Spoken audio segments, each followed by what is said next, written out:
Susan, how are you? And our conversation today is really about ADHD, how, the struggle of ADHD, and looking at kids who read this book will really understand that more. Because I think that the missing component is I have ADHD, I'm dumb. A lot of people say that, or I can't focus. So my brain doesn't work well. And Yeah. it's really a shame. And we have to understand that it's one of the greatest gifts once you learn to see what that gift is about having ADHD. Yeah. Well, thank you. I'm excited to talk about the journey as a parent of two boys with ADHD. And as you know, the series Under the Couch series is based on my two sons when they were younger, some of the personalities and some of the struggles that we dealt with.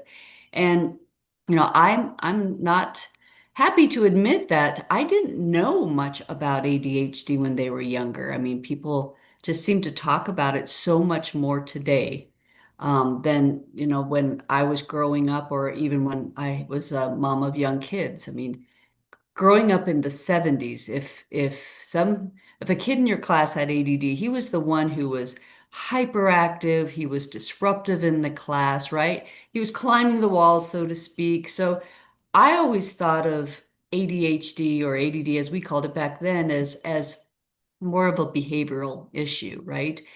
And my kids, or at least my oldest, I'll focus on, he didn't misbehave in class. He wasn't disruptive.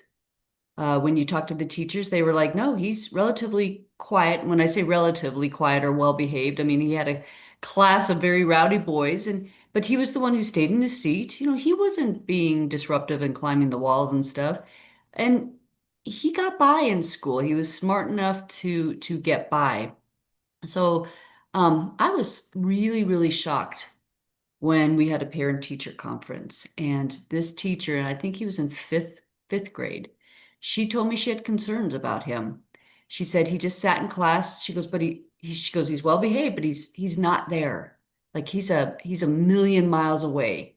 And she'll go in front of him, tap on his desk, and say, "Why aren't you taking notes?" And she's like, he wasn't there. He wasn't present.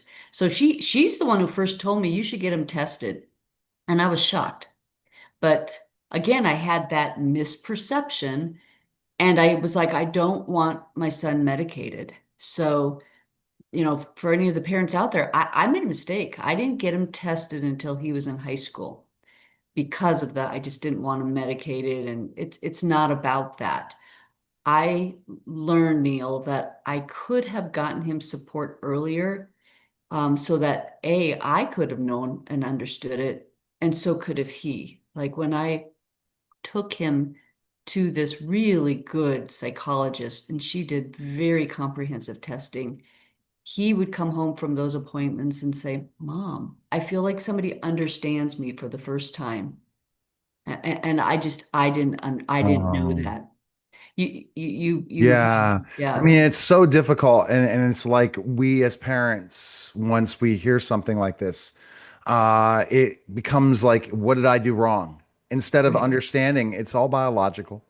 There might be a little bit of environmental, but mostly biological. yeah, And we have to understand that exceptionality is just getting the help they need, especially the brain. We right. don't really look at just the intric in the detailedness of a brain and understanding how a brain works and The whole how everyone neurodiversity. Yeah, yes, and everyone's yes. brain works differently. Yes, and you get that as a former teacher, especially of fourth and fifth graders. And I think education's going that way. We're really teaching the student based on how they learn and what and how they function. But that's for another talk. But I didn't realize that it's severe attention deficit disorder or hyperactive disorder. It's considered a developmental disability under the Americans with Disability Act. That so it's and that really helps people with ADHD get accommodations that they need. Like you said, doesn't mean you're not intelligent. That's not true at all. But sometimes a little accommodation helps. And for me, I wish I'd gotten him tested earlier so that I could have started my journey of learning as a parent because I interpreted the signs of his ADHD as being lazy. Hmm. Or, he would focus very much, that's the hyper focus on things that he was interested in, but not on the stuff, the science, the history, the stuff that he should have, from a school perspective. And so I looked at it as you're not focusing, you're not working hard enough, you're being lazy. I thought he was just kind of being a little bit, disrespectful at times. Because I'll give you an example of a parent. I'm a great multitasker. I have so many things going on at the same time. My brain is always busy. And I just assumed everybody was like that. So I would say to him, hey, go take your backpack, take it to your room. And while you're there, grab your dirty laundry because I'm doing laundry now. So bring all your laundry down and grab your wastebasket too. So let's empty the wastebasket. Let's get your room clean. And I probably threw two more things in there. And guess what happened? Nothing. Nothing, because you got to go and break it down into steps, and it's Right. so much teaching Right. involved. And Right. you, and honestly, you could have struggled through those things, as you said, you might, but you were able to overcome it. It just all depends in the environment and how our brain works. But you're right. If somebody gives me, I know for a fact I would not have understood that at all. Now I can take notes in my head. I Yeah. can literally, I don't do it because it just, I don't want to overextend my brain because I know how much we can only remember. But I can Yeah. take notes in my head. I can learn something. You could teach me something today and I could teach it tomorrow. But I never knew that stuff. And we don't teach Right. kids to say you have that ability. Right. Well, just going back to that example, I mean, I grew up in marketing, right? You throw three, four, five balls at somebody at the same time, they may catch one. They may catch two if they're really good, but they're not going to catch all five at the same time. So, if my advice for parents, if you get your child tested, do it with a really reliable doctor, but do it so that you know what you're dealing with, and it helps you because you adapted. And there's so many therapies and ways to really approach it, to teach somebody who has any kind of disability how to better deal with it, right? If once you know the awareness, then you can get the therapy, you can get the practice, the good habits to say, how do we address it now that we know what we're dealing with? You were able to do that. Probably I was, but as parents with kids, and it's such a complex world with so many stimuli coming at you all the time, how do you break it down? How do you get them organized? How do you set them up for success? Really taking advantage of what their struggles are and really turning that into a strength once you understand what you're dealing with. Late bloomers in so many ways. That's the thing we always have to constantly do, is throw things at somebody, and at one point they're going to stick. And that's like the marketing way, I guess I think about it, that you always encourage, you always try to help, but ultimately it's up to that person. And I think a lot of times we push versus encourage. And encouraging, I was speaking with someone on my show who has autism that wrote a book.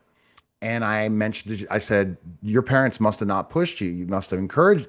And he said, yeah, they did some pushing. I said, well, was it pushing or encouraging? Because there's two different things with our kids. Interesting. Yeah. Yeah, for What do you sure. think? You believe more in the encouragement versus the Oh, push? absolutely. Absolutely. I pushed. I pushed. I pushed. Why aren't you getting A's? Why? You're smart enough. I pushed. I just didn't effectively know how to approach what we were dealing with, which is, the neurodiversity of the brain. Like I didn't know. So it's not about pushing, it's about really understanding and providing the resources to help that person to really thrive and thrive where they are and how they learn. All right. Best place people can go is underthecouchbooks.com. Appreciate it, Susan. Looking forward to having more of these conversations, because I think the reason why people should pick up your books is because it relate, especially if you have a child with special needs. You, the kids, they can relate. The kids can relate. Someone like me, I mentioned reading Joey Pigza when Yeah, I was going through student teaching, right, become a teacher. And right. I remember, wow, that's something that some of my kids in my classroom can relate to. And that's an important thing. Can your students, if you're a teacher or if you're a parent, relate to these characters. And that's absolutely what you've done. And the character, the Spencer character, they tease him. He loves space. There's that symbolism because his head's always in space is what they tease him with. So we don't say, oh, he's ADHD. Oh, here's how it's kids recognize. I talked to a child who read it who has ADHD, and he said, I recognize myself. I associate and relate with the Spencer character, and that's what I want. Okay. All right. Appreciate it, Susan. Thanks again. Thank you.